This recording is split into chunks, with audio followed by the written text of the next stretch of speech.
If your daughter came to you and said, I want the life that you've built, the hours that you've kept, the way that you've perhaps run yourself into the ground to prove that, you're worth something, would you actually let her? Or would you sit her down and say, not like this, not the way that I did, and not the way potentially that my mother did either? And I think it's really valuable to be able to sit with that for a second, because I think most of us already know the answer, and that right there is part of the problem. I'm Kat Saunders. This is Set the Standard, and today we're going to go back further than just a bad year or a bad season. We're going to go back a couple of generations, because that's what's crushing many women right now.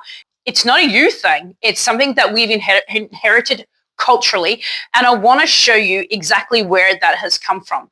So let's start off with the facts, because I don't want this just to be a feeling. I want this to land and be true as well.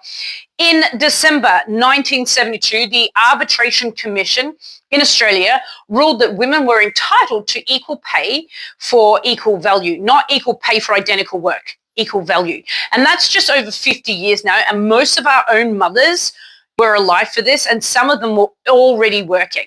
And around the same time, in 1974, one of the major banks here became the first in the country to let women apply for a loan without a man's signature to back her.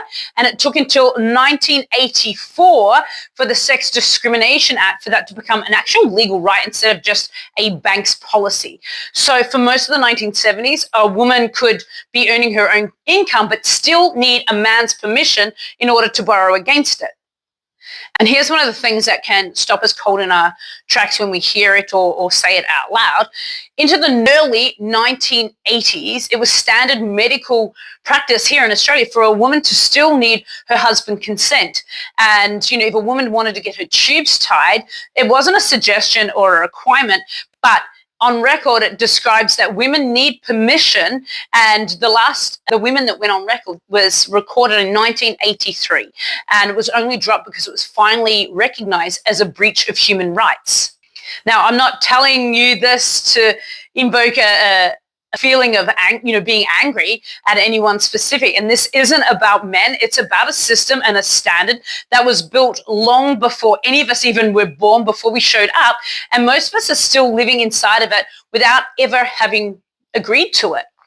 So here's what's strange, right? We've got the legal rights, we've got the bank accounts, equal pay on paper, agency over our own bodies, but what did we do, with that hard-earned and permission, that the right? We picked up the only model of success that was on offer at the time. And it's masculine in energy. It's pressure, competition, force. It's about pushing harder, prove more, outwork everybody else in the room. Nobody handed us a different blueprint. So we took the one that was already sitting there and we ran ourselves through it exactly the way it was built to be run. Except that model was never built for us.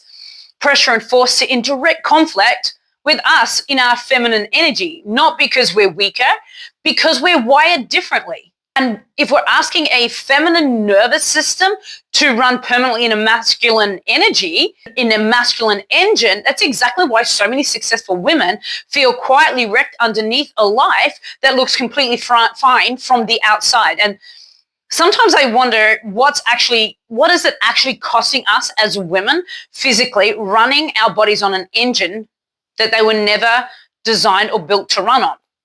And if on top of that, we're still carrying nearly everything else too. So in Australia right now, women spend on average 4 hours and 31 minutes a day on unpaid work, and men are spending 3 hours and 12 minutes. That's over an hour more every single day just gone. And 70% of women do the housework under less than half of what the men do.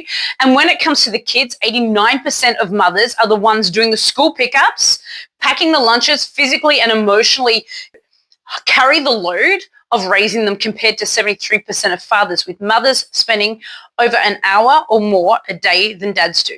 So if we layer that on top of the masculine success model, and what you actually get is women working like men, still parenting, running the house, and holding the emotional weight of the whole family like it's 1962. We didn't just inherit an old system, we added one, a new one on top of it.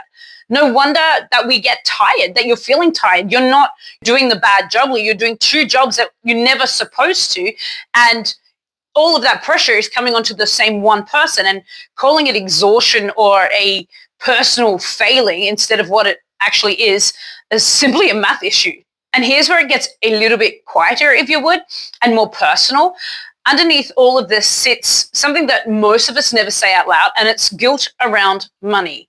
It's that feeling inside, whatever we earn, we still don't deserve it.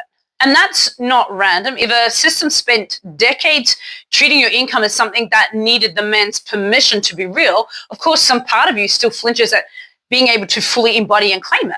So some part of you will still feel like it wants more for yourself, but somehow that's selfish. If you're handed a belief before you're even old enough to question it, it's not a character flaw, it's an inheritance.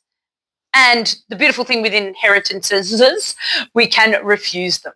A quick little pause to this episode. If you would like to see how women just like you and me are building an income and a business around what they're already doing using systems that carry the load so you get more time back, whatever that means for you in the season that you're currently in, DM me the word info and I'll show you exactly what it looks like. So let's get back to where we actually started with all of this. Would you want to hand this to your daughter? The hustle that never actually switches off, the worth measured in how depleted you are by 6 p.m., at the end of the day, the guilt every time you spend money on yourself, the, quiet resentment that nobody sees because you've gotten so good at hiding it. In fact, it's almost part of the everyday norm, yeah? Honestly, I don't think that you would. I don't think you would want to hand this to her. I think that you would want to give her something completely different. And here's the part that actually matters.